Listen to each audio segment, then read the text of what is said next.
अस्सलामुअलैकुम गाइस, हाय, क्या हाल चाल है। आज के ट्यूटोरियल में बनाना चाह रहा था यार कोई और, लेकिन उस बना नहीं। अब मैं ये ट्यूटोरियल बना रहा हूँ तो इसमें आपको मैं बताऊँगा कि आप अपना डेटा किस तरह हिडन कर सकते हैं और उसके बाद उसको दोबारा किस तरह शो कर सकते हैं कंप्यूटर में। और मोबाइल में भी सेम ही चीज़ है, लेकिन वो थोड़ी चेंज है, आपको नहीं पता चलेगा। उसका भी ट्यूटोरियल बना दूँगा। चलें आप किस तरह करते हैं इसका ट्यूटोरियल बनाते हैं।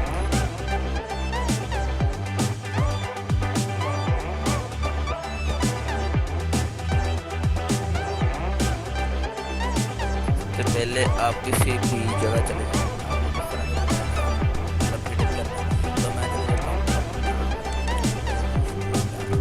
तो सबसे पहले मैं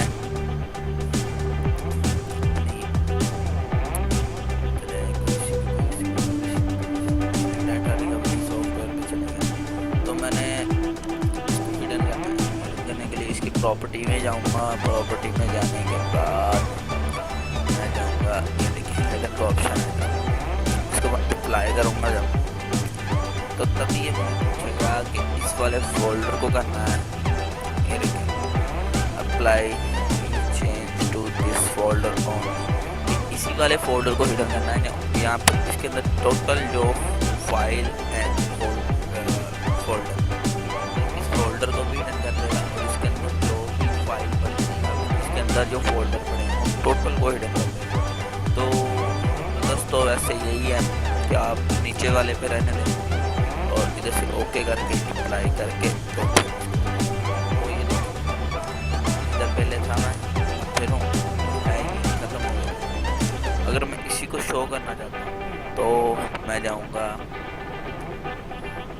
फोल्डर एंड सर्च ओपन में क्लिक करूँगा। तो उसके बाद मैं जाऊँगा, ये देखें show hidden file folder and travel.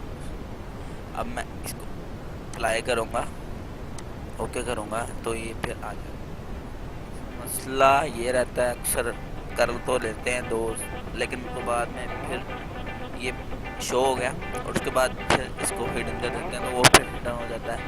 वो अगर उसको प्रॉपर इधर शो करना चाहते हैं तो वो शो नहीं होता, उसकी यही को प्रॉब्लम आती है। लेकिन वो मिस्टेक यहाँ से करते हैं। इसकी दोबारा फिर प्रॉपर्टी में जाएं, प्रॉपर्टी में जाने के बाद इधर हिडन वाले ऑप्शन से क्लिक हटा दें। हटाने के बाद अप्लाई के बाद हाँ, इधर से आपने अगर पहले तो शो चेंज अप्लाई पहला फोल्डर पे लगाया रखा है तो ठीक है, इधर लगाने नहीं तो आप लगाया फिर भी आप नीचे क्लिक करें, क्योंकि इसके अंदर जितने फाइल एंड फोल्डर जो भी पड़े होंगे सबको शो कर देंगे। सबसे ज़बरदस्त बात तो ये देखिए, इसके बाद इसको करूँगा ओके, तो फिर बाद में मैं इधर से हिडन कर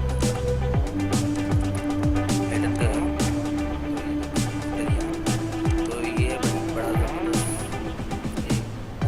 विंडो के अंदर ही है। ये विंडो का ही प्रोग्राम है, यानी विंडो इसको ऐड किया है विंडो, लेकिन इसका यूज़ थोड़ा मुश्किल तो नहीं है, बस आसान है, ज़बरदस्त है। आप यूज़ करेंगे तो ठीक है। इसके अंदर आप डाटा पोस्ट कर सकते हैं, लेकिन वो शो नहीं होगा। अगर लैपटॉप या कंप्यूटर चला रहा है तो वगैरह ओवरनाइट लिखा जाएगा। उसके बाद होगा आपको पसंद लेना है